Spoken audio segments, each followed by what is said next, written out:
We're turning now to our breaking news out of Afghanistan. Officials say at least 31 people have been killed in a suicide bombing. Joining us now is Ali Latifi, a journalist in Kabul. Ali, what more are we learning about this? So basically, the voter registration center was targeted early in the morning, and we're getting pictures of people who were injured in the attack, of people who had obviously, people need jobs, and so they're starting to register to work in these registration centers. And basically what we're seeing is that it's again yet another attack on civilians in the capital.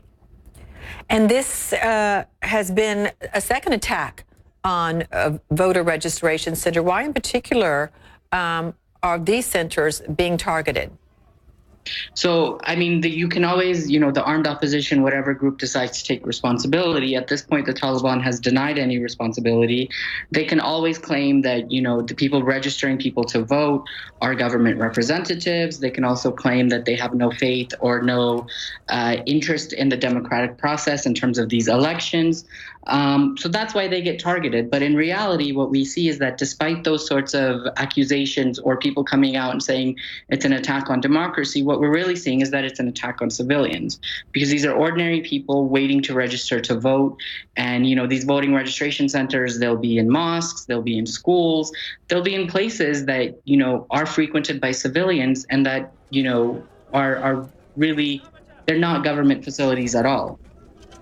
You say the Taliban has denied responsibility. I saw one report that ISIS may have claimed responsibility. Does this look like the work of ISIS? It could be. I mean, generally, when so-called ISIS groups attack things in Afghanistan, it's usually not for these sorts of political purposes. They haven't necessarily really come out in favor or against the election. They have targeted government facilities. I think the idea that it could be ISIS has to do with the fact that it was in western Kabul, which is which is a mainly Shia area and has been targeted by Daesh several times in the past.